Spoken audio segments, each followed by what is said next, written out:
Police commissioner sir सूरत शहर, अधिक police commissioner sir sector 2 सूरत शहर तथा नायब पुलिस कमिश्नर सर ઝોન 7 सूरत શહેરનાઓ દ્વારા પોલીસ સ્ટેશન વિસ્તારોની અંદર પ્રોએક્ટિવ પોલીસિંગ કરીને જો કોઈ પણ ગુનાહિત પ્રવૃત્તિ જણાઈ આવે તો તે અંગે કાયદેસરની કાર્યવાહી કરવા જે સૂચના આપવામાં આવેલ હતી તે અંતર્ગત ડુમસ પોલીસ સ્ટેશનનો સ્ટાફ ગતરોજ પેટ્રોલિંગમાં હતો અને બાતમી મેળવવાનો પ્રયત્ન કરેલ તે દરમિયાન અહીં હેડ કોન્સ્ટેબલને એક રાત્રિના યોજાનાર એક જે દારૂની મહેફિલ છે એ અંગે પાકી ચોક્કસ બાતમી મળતા પોલીસ ઇન્સ્પેક્ટર એમ.વી. પટેલ અને એમની ટીમ દ્વારા ગઈકાલે રાત્રે સુલતાનાબાદ ખાતે આવેલા બાપુજીની વાડી જે ફાર્મ હાઉસ છે ત્યાં ગાડી રેડ કરવામાં આવેલ છે અને રેડ દરમિયાન કુલ 22 વ્યક્તિઓ દારૂની મહેફિલ કરતા પકડાઈ આવેલ છે। જે પ્રાથમિક પૂછપરછ દરમિયાન જણાઈ આવેલ છે કે આ લોકો જે એક લેડીની બર્થડે હતી એ બર્થડેની અંદર એના માટે આ પાર્ટીનું આયોજન કરેલ હતું। પોલીસ દ્વારા મોડી રાત્રે 2:30 વાગે આ જે ફાર્મ હાઉસ છે તે ખાતે રેડ કરીને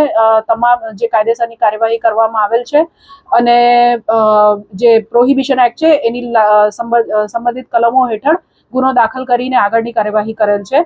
આ કામે જે મુદ્દામાલ પોલીસ દ્વારા જપ્ત કરવામાં આવેલ છે તેની વિગત જોઈએ તો સ્થળ ઉપરથી રેડ કરતા એક વિસ્કીની બોટલ પેક તથા અન્ય અલગ અલગ પ્રકારના દારૂ જે છે એની 5 અર્ધભરેલ બોટલ તથા બિયરના ટીન અને સોફ્ટ ડ્રિંક્સની બોટલ વગેરે મળી આવેલ હતું।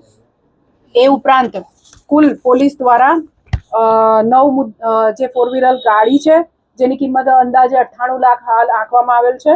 24 નંગ મોબાઈલ જેની કિંમત 6,67,000 જેટલી ગણી શકાય। એમ મળી કુલ 1,04,67,000 જેટલો મુદ્દામાલ પોલીસ દ્વારા આ કામે હાલ પોલીસ સ્ટેશન ખાતે મુદ્દામાલમાં જમા લેવામાં આવેલ છે। કોની બર્થડે હતી અને જે દારૂની બાટલીઓ ખાલી પર ત્યાંને મળી આવી છે આ બર્થડે કોની હતી? રીતિ જરીવાલા કરીને એક જે મહિલા છે તેઓની બર્થડે હતી અને તેઓની બર્થડેના કામે એમને જે મિત્ર મંડળ છે સુરત શહેરના અલગ અલગ વિસ્તાર જેમ કે અલથાણ, વેસુ, પાલ એવા અલગ અલગ વિસ્તારો અને બીજા પણ વિસ્તારોમાંથી એમનો મિત્ર મંડળ ભેગું થઈને અહીંયા એ લોકો રાતના પાર્ટી બર્થડે નિમિત્તે કરી રહેલા હતા। પાર્ટી કરનાર લોકો કુલ 22 છે। જે મેં આગળ જણાવ્યું કે રિદ્ધિ છે એની બર્થડે પાર્ટીમાં એણે પોતાના મિત્ર મંડળને બોલાવેલ હતું।